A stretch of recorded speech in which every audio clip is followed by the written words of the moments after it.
It is my very great pleasure to introduce Hugh Jorgensen. Hugh is a research associate with the G20 Studies Centre at the Lowy Institute, where he's focusing on economic, political and governance aspects of the G20 agenda. He has a double degree in economics and arts, political science and international relations from UQ, and he was awarded first-class honours for his thesis on the institutional evolution of the G20 post the global financial crisis. Hugh has previously worked as a researcher for an ARC-funded comparative banking project, looking at the pre- and post-crisis experience of banks in Australia, Canada, the United States and the United Kingdom. Couldn't you have found a more interesting topic?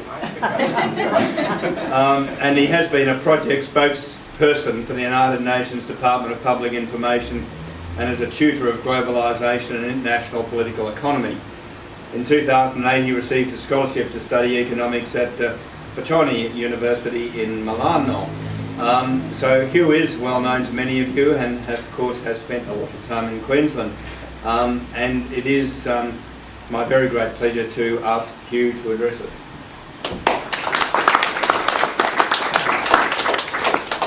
Well, thank you very much for the introduction. I should say I have several friends who have been involved with AIIA Queensland events over the years, so I've been roped into attending many of these sessions, and it's a peculiar kind of thrill and privilege to be here behind the podium. As an overture to tonight's topic, the G20, what can Brisbane expect? Can you all hear me, incidentally? Good. I want to read an excerpt from a recent story that was published online at brisbanetimes.com. The story was about a young Canadian man who was allegedly wrongly arrested during the G20 Leaders Summit in Toronto in 2010. He's since gone on to write a play about his experience, and he frequently tweets me in the hope that I will promote his play. I won't do that, but I will read you the following excerpt. Suddenly, we were all kettled, and they arrested 200 people at once. I couldn't believe it, because I hadn't done anything, he said. After being handcuffed and transported to a makeshift detention centre set up in a movie studio, he was locked in a cage with 40 other men for 24 hours. Some of Mr. Taylor's fellow inmates included German tourists, pedestrians, protesters, a 16-year-old boy, and an elderly homeless man, who asked, "What even is a G20?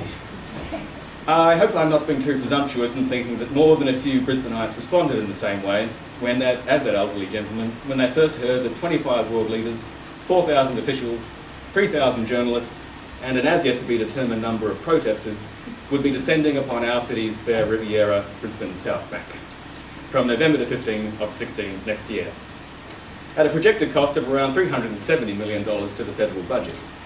Not to mention the incredible inconvenience that the meeting will inevitably cause for people living in the immediate exclusion zone around the Brisbane Convention and Exhibition Centre. Certainly, given the scale and cost of the operation, one could be forgiven for thinking that whatever a G20 is, it had better be worth it. And I want to argue that it is. In doing so, I will attempt to talk about the bigger, longer-term picture. And a good way to frame this, I think, is to ask, when policymakers and thinkers look back on the Brisbane Summit in years to come, will they A, connect the name of the city with a summit that made a much-needed, net positive contribution to the stability and governance of the global economy? Will they B, remember Brisbane as a city that produced a couple of photo ops, a few pages of unreadable documents, then ultimately went nowhere? Or C, worst of all, might they look back and mark Brisbane down as the place where this thing called the G20 ran out of juice?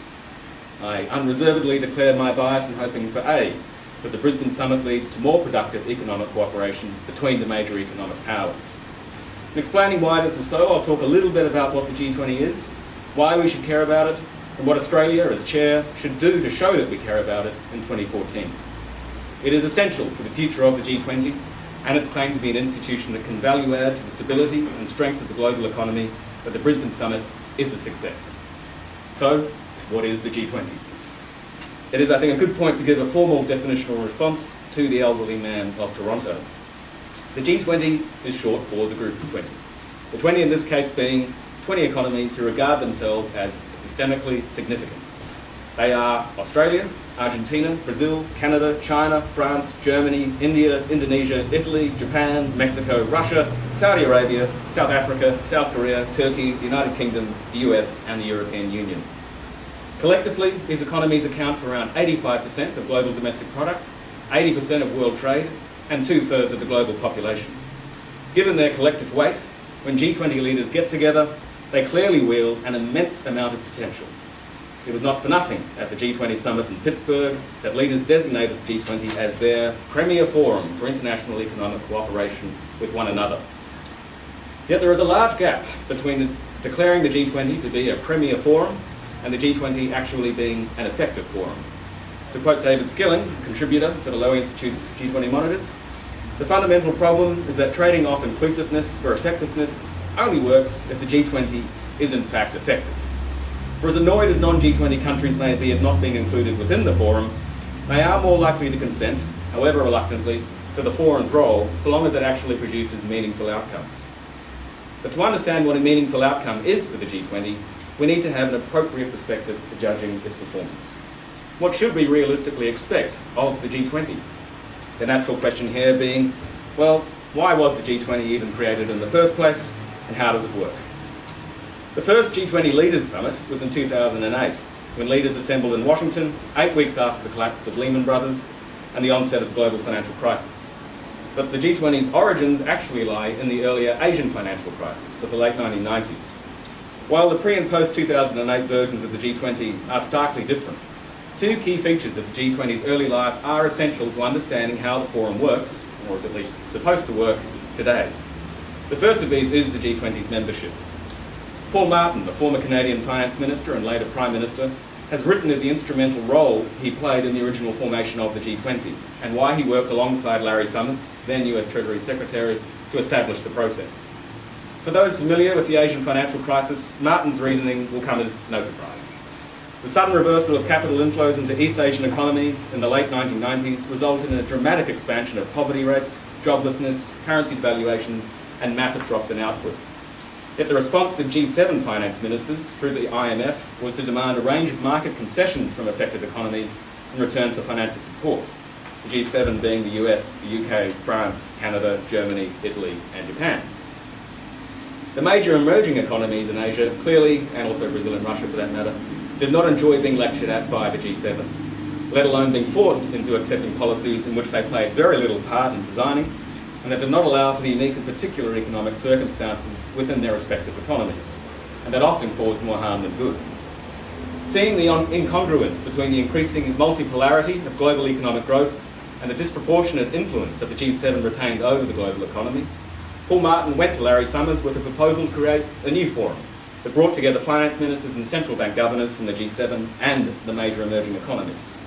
The goal was to establish a new mechanism for informal dialogue in the framework of the Bretton Woods institutional system, to broaden the discussion on key economic and financial policy issues among systemically significant economies, and to achieve stable and sustainable world economic growth that benefits us all. As for determining who was systemically significant, the two sat down and literally scribbled the names of 20 countries on the back of a manila envelope. Their loose criteria was that member countries must be either global economic powers in their own right, or of such regional economic importance that they can speak credibly, albeit informally, about their region. Martin later noted, "I would love to say we sat down and ran the numbers on whose GDP was bigger, but we didn't." The second crucial legacy of the pre-2008 G20 is that, at least in terms of understanding the G20's operational nature today, is its informal nature. For the first 10 years of its existence, the G20 was limited to a low-key but relatively useful annual meeting between finance ministers and central bank governors. Desperate to avoid the death by 1,000 bureaucratic cuts that has come to plague institutions such as the IMF and the UN, the G20 developed a pared-back informal process. Participants were encouraged to attend without aids and as a means of promoting collaborative dialogue to avoid bringing pre-prepared scripts. The G20 also avoided instituting any rulemaking or dispute resolution process, and it has repeatedly chosen not to introduce a secretariat or official bureaucracy. In its early years, the informality of the G20 produced relatively free-flowing discussions, resulting in positive outcomes in areas such as terrorist financing, preventing terrorist financing, introducing collective action clauses into sovereign bonds that reduce the risk of state bankruptcy, and perhaps most impressively, breaking the deadlock on IMF quota reform in 2006. A breakthrough, it must be said, that happened under Australia's previous chairing of the G20 in 2006. These incremental but nevertheless valuable reforms meant that when the global financial crisis hit in 2008, major economies started forum shopping for institutions capable of dealing with the GFC fallout. There was a readily available off-the-shelf forum that could legitimately point to a constructive legacy of engagement between the G7 and emerging economies. This engagement was crucial. At a time when poor financial regulation standards in the US had instigated financial disruption all over the world, and when all sorts of liquidity issues were emerging due to the massive current accounts imbalances between surplus countries such as China, Germany and the oil producers, and the major deficit economies in the US, European Union and India. The G8 was clearly no longer fit for purpose as a steering committee of global economic governance. To put it more viscerally, the notion that a select club of world leaders could assemble in 2008 with the intention of saving the world economy, that did not include China's Hu Jintao, but that did include Italy's Silvio Berlusconi, was unthinkable to all of sound mind. And so, in what was probably the last laudable act of President George W. Bush, a meeting of G20 leaders was called in Washington, November 2008. The G20 won Bush's favour because of two key factors, among others. Firstly, the bridge its membership had built between the G7 and the emerging economies. And secondly, its informal institutional design was theoretically amenable to a nimbleness unavailable to more universal institutions. But of course, the chairing the G20 now for Australia is about more than hosting just one summit. It is a 12-month process. The finance ministers and central bank governors meetings still occur, now 4 times per year. There is also another G20 stream known as the Sherpa stream. They also have regular meetings throughout the year. In G20 parlance, each G20 leader has a G20 Sherpa who helps them ascend to the summit.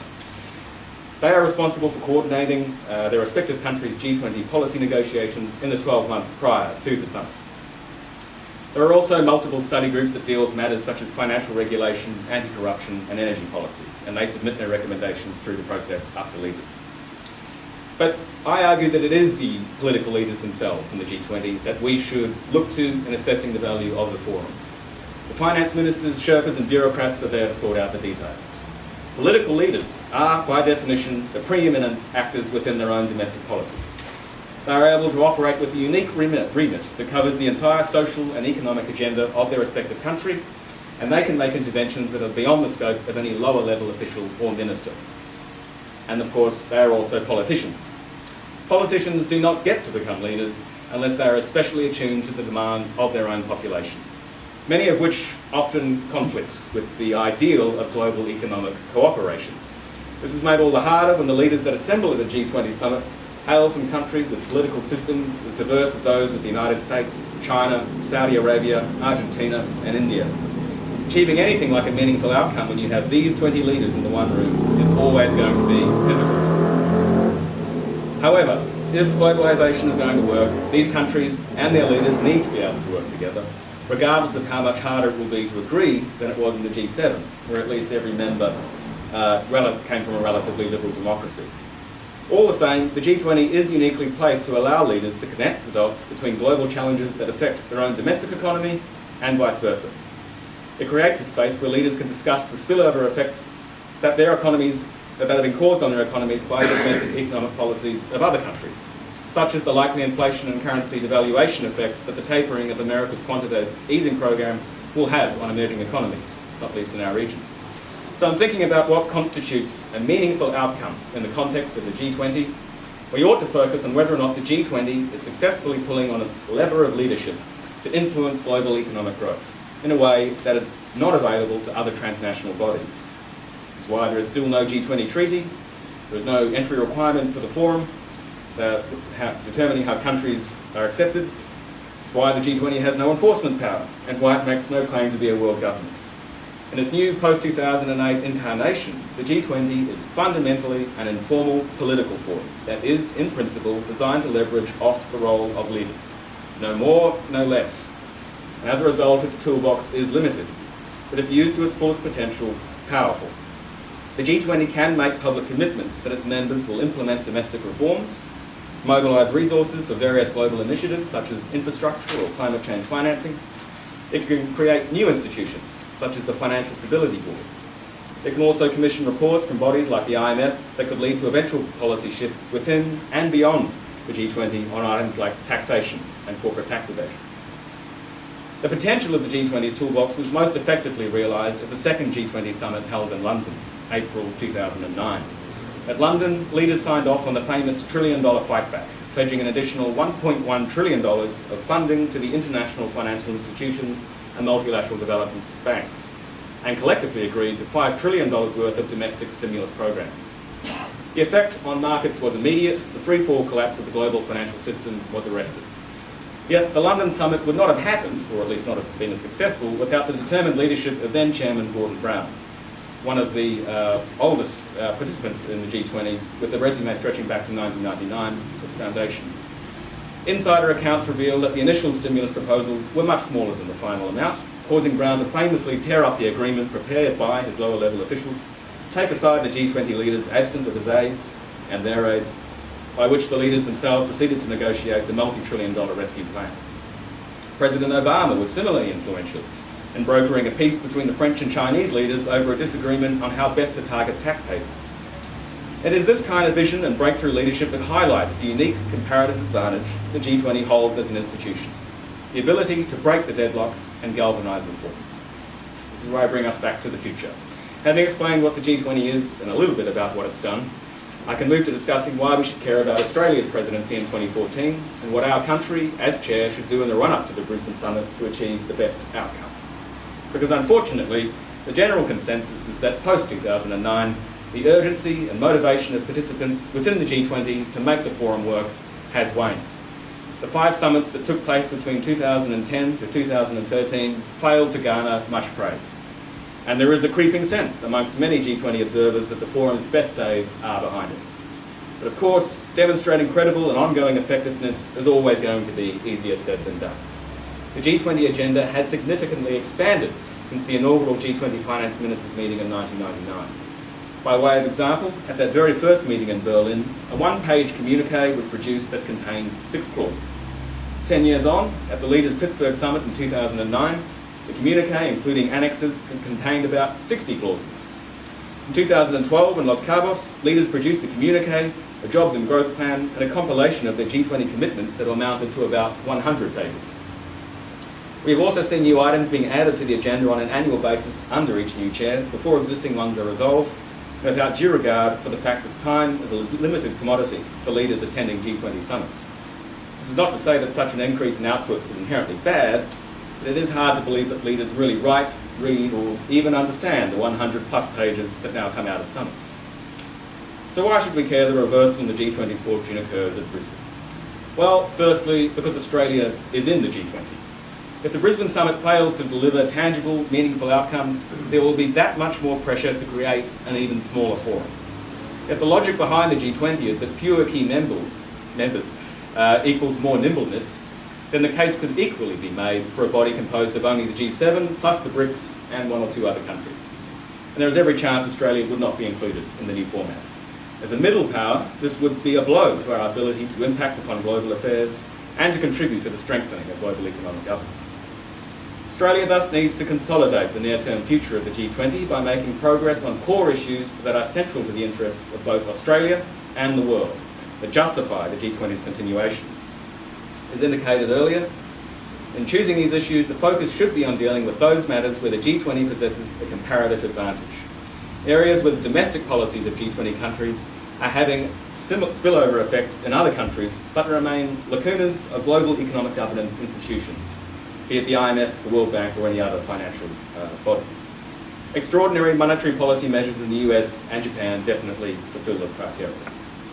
The G20 can also make a unique value add where there is a stalemate, witnessed in the progress that has been made on tackling corporate tax evasion and avoidance, everyone's favourite subject, an issue that has languished over the previous decade until it was recently taken up by the G20, and indeed was one of the more notable issues that was advanced at the recent G20 summit in St. Petersburg. So which issues should the G20 under Australia's presidency target in 2014? The G20 Studies Centre at the Lowy Institute recently brought out a playbook for the Brisbane G20 Summit. I have it here. There are copies available. And the author, Mike Callaghan, my boss, nominates 5 areas for the government as chair of the G20 in 2014 to focus on. The first of these is the promotion of more coordinated growth policies between G20 economies. At St. Petersburg, countries agreed to produce growth strategies that would be delivered at the Brisbane Summit. But Australia, as chair, should do its best to ensure that these strategies are complementary and not contradictory with one another. Secondly, it is vital for the global economy, and particularly for Australia as a middle power and open economy, that the multilateral trading system not be allowed to wither and die. The future of the Doha round of WTO negotiations will be known by December 6. With the 9th WTO Ministerial Conference of Trade Ministers, will have probably what is the last chance to salvage a downsized agreement from the last 12 years of negotiation. Whatever the outcome, it is imperative the G20 works on placing the global trading system at the heart of its growth agenda. The current proposals for mega-regional free trade agreements in the Trans-Pacific Partnership, the Transatlantic Investment Partnership threaten to break the global system into mega-blocks. The G20 has actually had notable success in getting all members to commit to a standstill on protectionism, so as to avoid a 1930s-era breakout of tariff barriers. But the G20 must focus on saving those areas of the Doha round that it can. Thirdly, with the UNFCCC meeting in Paris in 2015 approaching, the G20 really ought to make good on its generally empty statements on climate change financing. The G20 has made many statements on funding investments to mitigate and adapt to climate change. These statements have not been accompanied by any meaningful action to date. Fourthly, Australia ought to build on the momentum from the St. Petersburg summit that targeted base erosion and profit shifting, otherwise known as tax evasion and avoidance. Tax information sharing, transparency of beneficial ownership of countries, and updating tax laws are all essential elements of meeting this previous commitment. Fifthly, the G20 needs to do a better job of integrating its development commitments into its overall agenda. As the deadline for negotiating the post-millennium development goals approaches, the G20 needs to address its role in promoting economic growth in developing countries. I want to conclude with some thoughts on the initial indications that the Abbott government appears to be prioritising for the 2014 agenda. In her speech at the Commonwealth Heads of Government meeting in Sri Lanka, the Foreign Minister, Julie Bishop, gave the first full address on the new government's thinking on the G20. The speech suggests that the new government has begun to grasp the opportunity that chairing the G20 represents for Australia. A point emphasised by a recent comment from Treasurer Joe Hockey, who is responsible for driving the agenda for the Finance Ministers' meetings, that he had underestimated the size of the G20 leadership task. Bishop outlined three priority areas: lifting economic growth, creating jobs, and improving access to financial services. The first two priorities are both carryovers from the Russian presidency, but they are, of course, fairly high-level objectives, and the Foreign Minister outlined the various angles from which the Australian government would seek to address them in 2014. Firstly, by generating greater productive investment from the private sector, also by removing unnecessary regulation and red tape, by encouraging the leveraging of funds from international institutions to incentivise private sector investment in emerging economy infrastructure, by supporting multilateral trade and the role the G20 should play in pursuing it, and strengthening the international financial sector, particularly through reform of the IMF and the Financial Stability Board, and by tackling tax evasion and the loss of tax revenue that developing countries incur as a result of inadequate tax administration. If the government can achieve tangible outcomes, or at least meaningfully advanced negotiations on its stated priorities, it would be quite a win for the G20 and for Australia as chair. Indeed, even if the G20 is simply able to realise Bishop's hope for an agenda that is not too crowded, able to achieve outcomes of global benefit, and vibrant enough to attract the energy of the leaders of the G20, this would be a marked reversal in the otherwise desultory nature of recent G20 summits.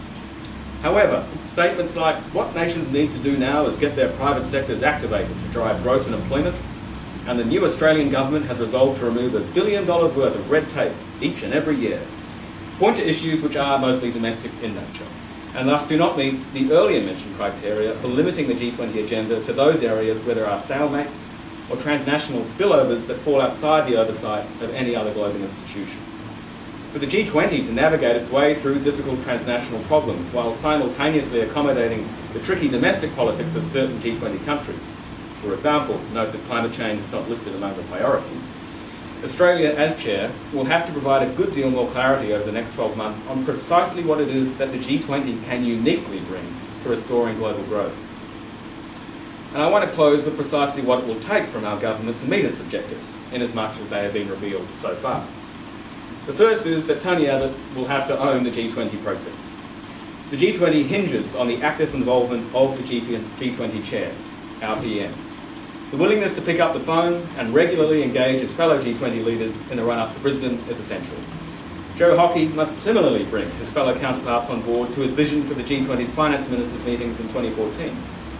Both the Prime Minister, the Treasurer and other relevant ministers must also create an overall sense that the Brisbane Summit will produce meaningful outcomes.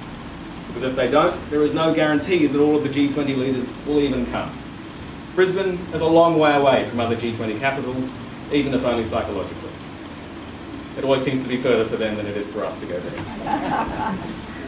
And there needs to be an incentive from the President of the G20, our PM, that Brisbane represents more than a photo opportunity. It would be embarrassing if the leaders did not come. Ultimately, the success of the Brisbane Summit and the legacy that G20 observers will hang around Brisbane's neck will depend on a campaign. A 12-month campaign led by the Prime Minister, which we all know he can do, to get real, meaningful outcomes that reinvigorate both the G20 and that strengthen the global economy. The issues I've mentioned are hard and difficult, and if they are easy to solve, we would have peace in our time. But they are not, and we don't. But if we can make progress on these complicated problems, Australia and Brisbane have the chance to be associated with having made an indelible and restorative mark on the international economic agenda.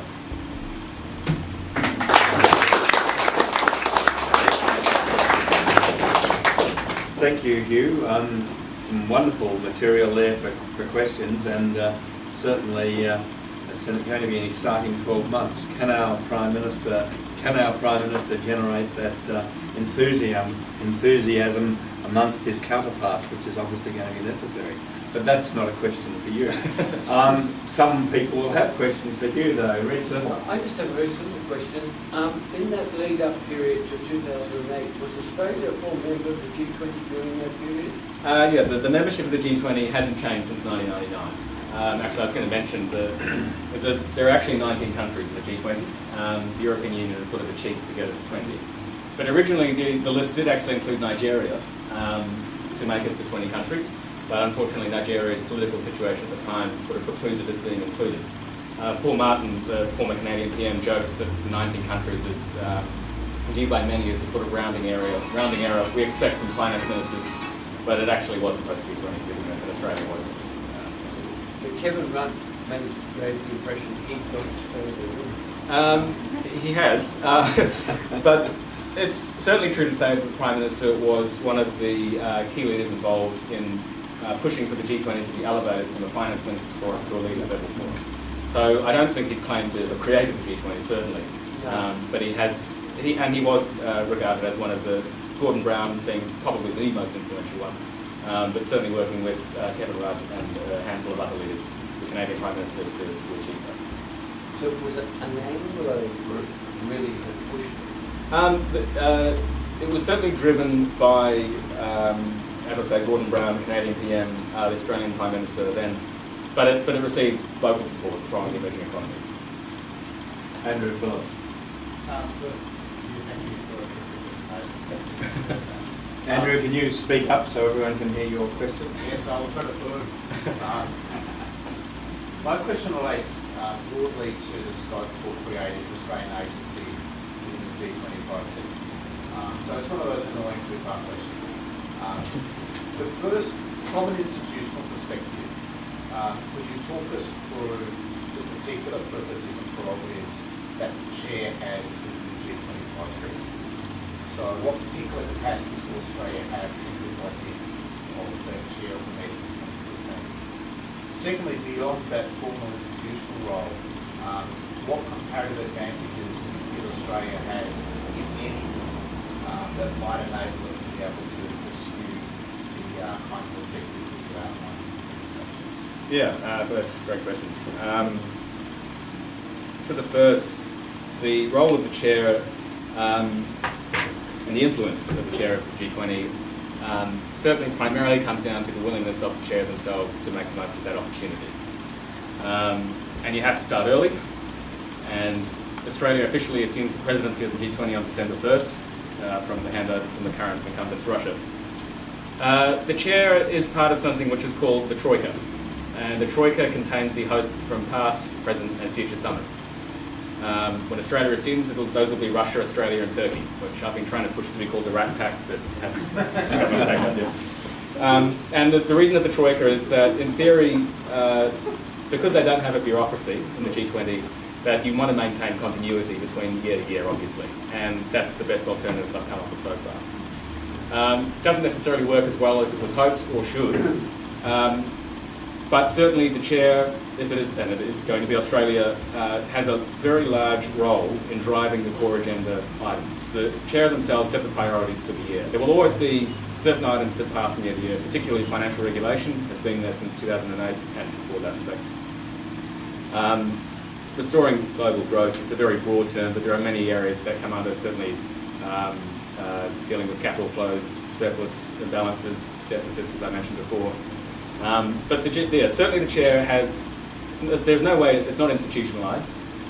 It's very much up to the chair to mediate their way through that, but there's a lot of agency, I suppose, would be the best word to use for Australia next year to really drive it home. And this actually comes to the second point about the comparative advantage, in fact, because Australia is viewed by many overseas as having one of the most effective and efficient public services in the world.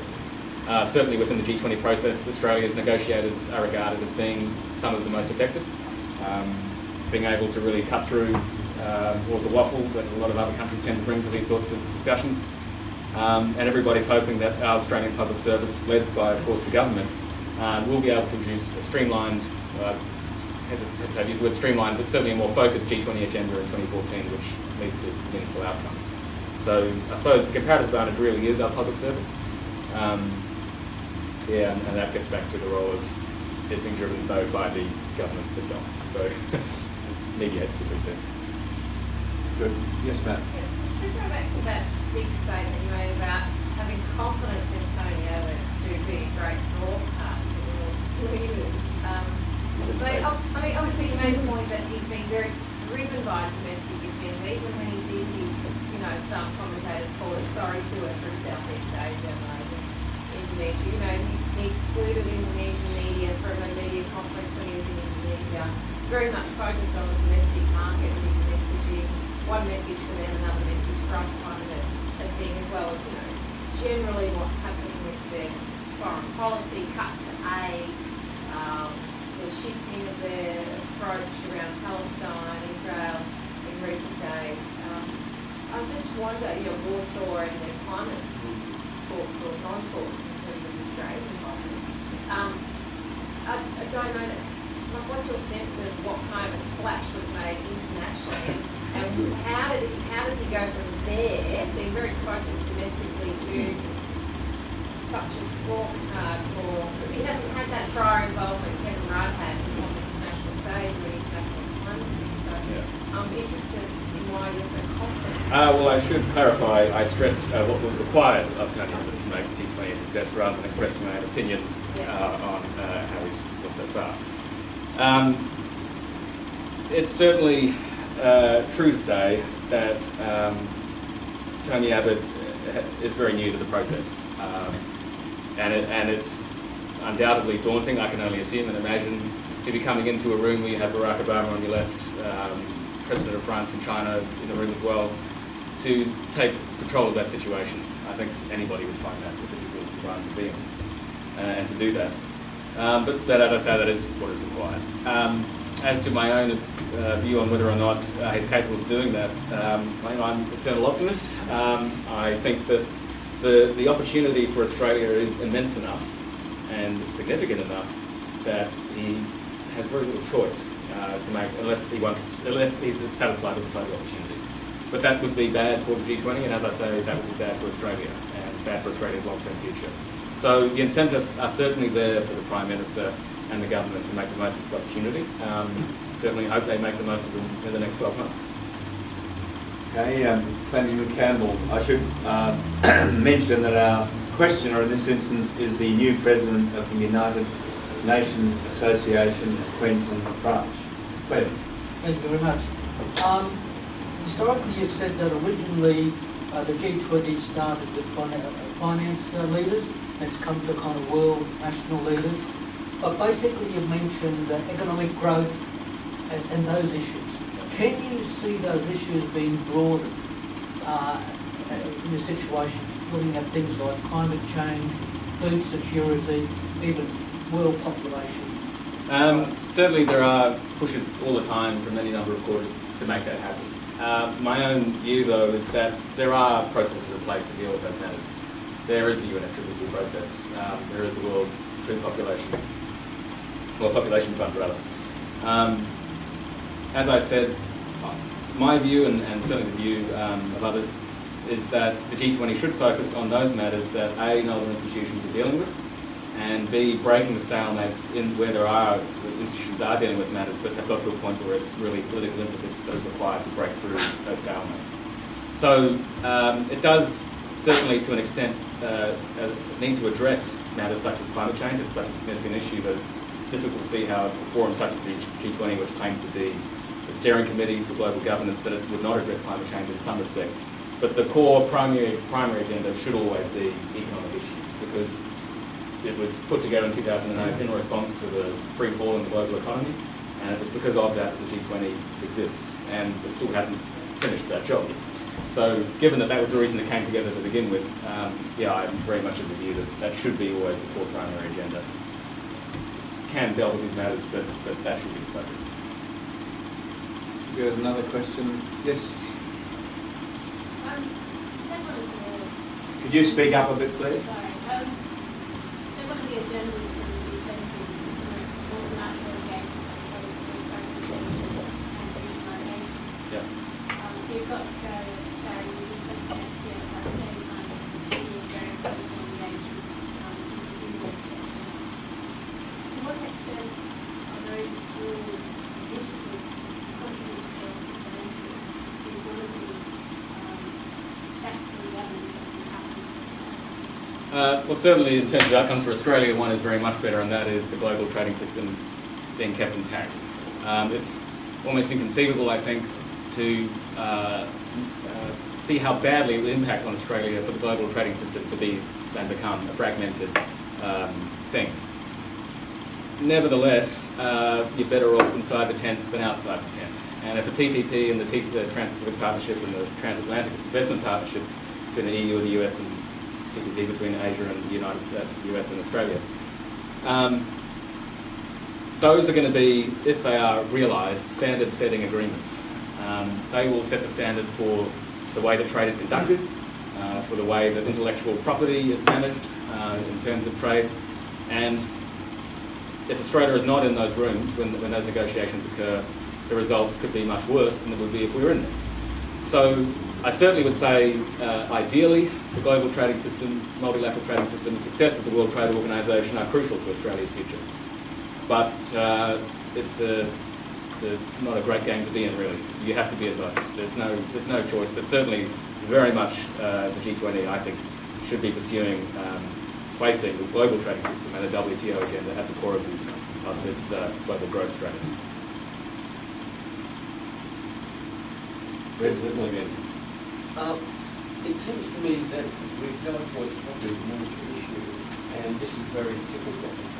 The major issue today seems to be a process well advanced now, where you've got transition of power, particularly economic and financial power, from what the Prime Minister calls an Anglo-speaker to an Asian community, which China is very much the centre. And in the English-speaking world, it's almost bad manners, put bluntly as I can put it. And yet it seems to me, unless this G20 addresses this in some substance, that it's hard to see that there's a government doing. Australia would have lost its opportunity and become largely irrelevant.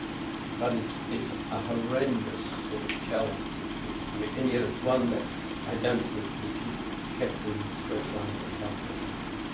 So I think the question was about the role, or whether or not we have the capacity to really meaningfully engage with the emerging economies, particularly. It's not emerging economies.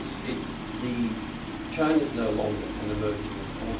China, in many ways, it seems to me, is, if it's not the dominant, within a couple of years, becoming the dominant economy. I mean, most countries in the world today, I understand, have as their major trading partner China, not America. Many countries are moving their trade from dollars to renminbi. And this is a process that's just gathering momentum, and yet we're ignoring that. It's sort of way you... I mean, I thought it was brilliant. So the question is about facilitating China's transition into power? It's about how you bring our world into some sort of accommodation with powers that now seem to be irrepressible. Certainly, China's economic rise has been very difficult in terms of working out how that fits into the current system of economic governance in place. The Bretton Woods institutions that were formed in the end of the Second World War were established by the victors of the Second World War. Voting power in the IMF, with the United States still wields veto power over all decisions that come out of the It's all IMF. an anachronism. Yes, it is. But it's very difficult to transition from one process to another. So the G20 is really the best option on the table at the moment. It's certainly going to be, as you say, extremely difficult, but you've got to do what you can. And the G20 is the body we've got to do it at the moment. So we should make the most of it. And David, did you have a question? No? I was just going, please. I was just going to say, do you think that one of our draw cards could be that we've had a fairly robust anti-money laundering counter-terrorism financing regime, and that we have had a fairly ineffective, we haven't been affected very severely through the GFC, but had a fairly stable environment. I know that I just did 4 years in Africa, assisting with their annual programs over there, and they looked upon us as one of their guiding institutions. Got to be wary, I think, of going down the road of we are a good example, follow our example. It's probably not the best way to get other people on board to say be more like Not us. necessarily an example, but to state that this is what we've learned, and this is not what we did when we were over in Africa. We didn't say we're it, you've got to do us. We said this is what we've learned, and this is what we found was successful. And that can be... I mean, certainly as part of the discussions where it is relevant that Australia has enacted some financial reform or enacted some piece of economic policy which has proven to be successful, by all means, that should be shared. But I guess the wariness which I bring, which I sort of indicated, is that the G20 is very much about the G20. It's not about Australia. It's about Australia coordinating the G20 process. So the focus should always be about, well, what can these major powers in these rooms do together which will make the world economy a better place and the world itself a better place. So that should be the first lead in as much as we can bring Australia's experience into that by all means, but the priority should be the bigger picture, not starting to ourselves up, I guess. David? I'm going off on a tangent here, but if you look at the history of the G20 in the past decade, you'll also see the sort of the fringe, the circus, the protests, the sort of NGO conferences. Do you think that there will be a large contingent of overseas activists making their way here to set up a noise on the edge of the G20, and then will be as big as previous events? It's certainly a very interesting question, and one I don't know the answer to. But I have seen various forums online or comments that have been sent to me from forums online where there is a debate going on about whether Brisbane is too far to attend.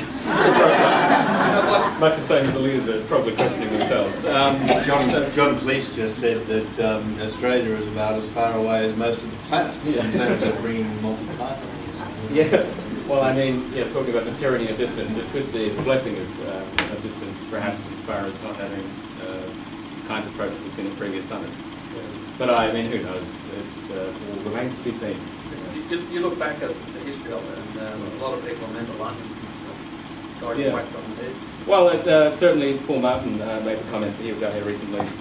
I mean, a lot of effort is obviously put in by the Australian government, the Queensland government, to make the most of this opportunity as an advertising experience for Brisbane and selling ourselves overseas. I had the unique experience in St. Petersburg, that I got to go to earlier in the year, and there was the Choose Brisbane poster with Barack Obama sitting in the Russian bus stop, and I couldn't quite figure it out myself. But nevertheless,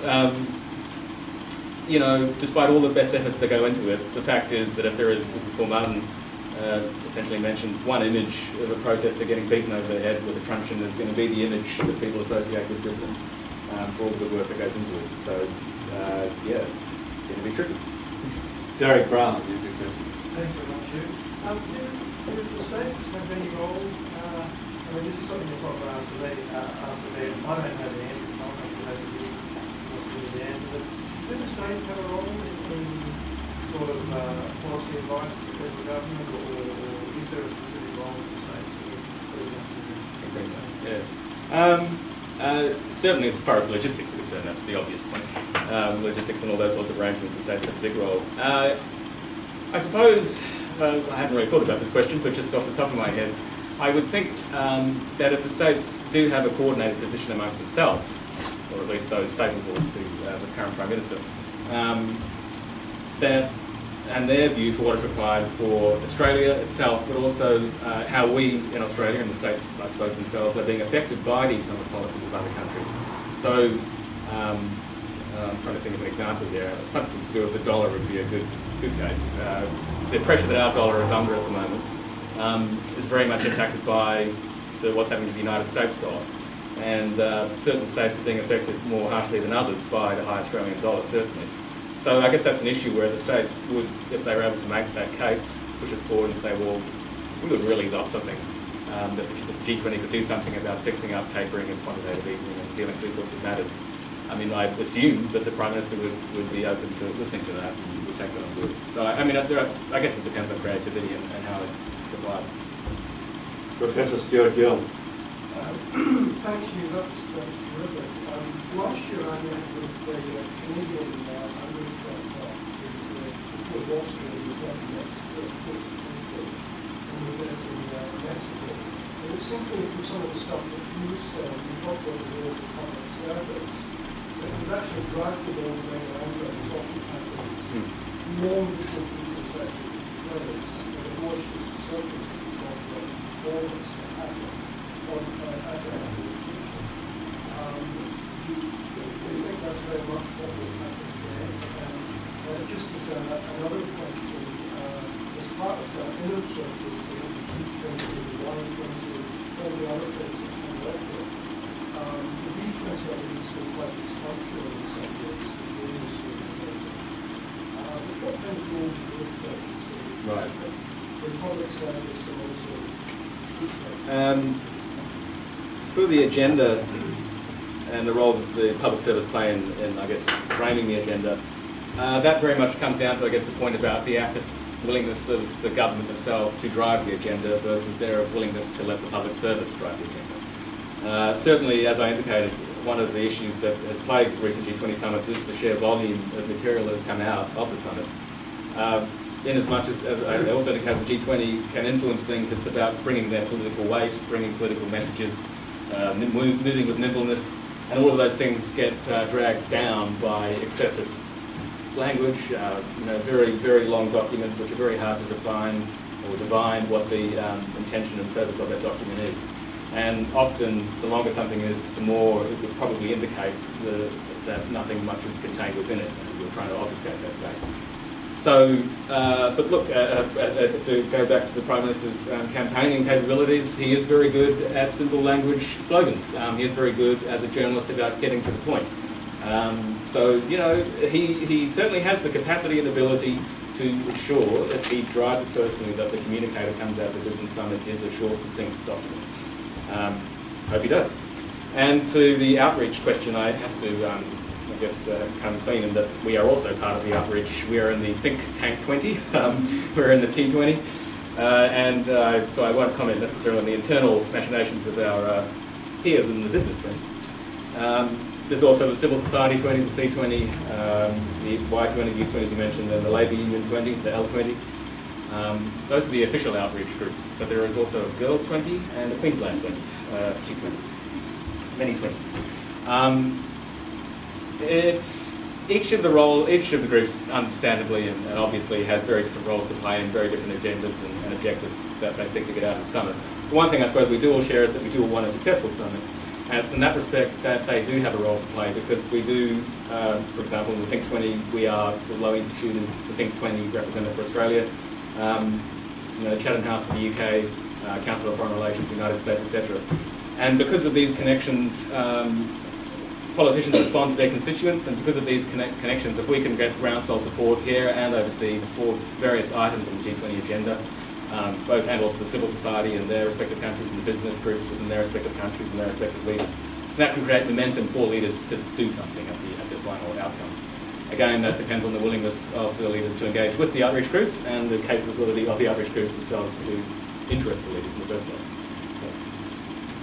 I think we might leave the questions there. Thank you very much. If I can perhaps ask our Councillor David Costello to deliver a vote of thanks. Well, thank you very much, Hugh. We're all wondering what the G20 is going to bring, and you've given us definitely some pointers and insights there. Particularly, you've given us an idea into the logic and the achievement and the challenges of the G20. And indeed, the challenges for Julie Bishop and Tony Abbott. I mean, it'll be interesting to see how he handles this. He's a hard-headed bilateralist. He's not a crusading multilateralist like Kevin Rudd or Paul Keating. But it'll be interesting to see how he handles sort of areas such as climate change, because he's certainly no crusading activist on that, as well as evidenced by what happened in Poland last week. But you've really set down the benchmarks and would be the challenges and what's got to be done with jobs, growth, with tax evasion. It'd be interesting to sit down afterwards and see how we've measure up to those benchmarks. And very interesting to see who does turn up with it. I mean, Turkish Prime Minister, it's a good thing to get him. It'd be also interesting to see how the security aspects and pan out. I mean, I hope won't be a G20 where we talk about how people with Guy masks took over the CBD, or that the police overdid it, given, this is the state that did bring in a state of emergency for the Springboks tour in 1971. Hope the paddy wagons don't get too full.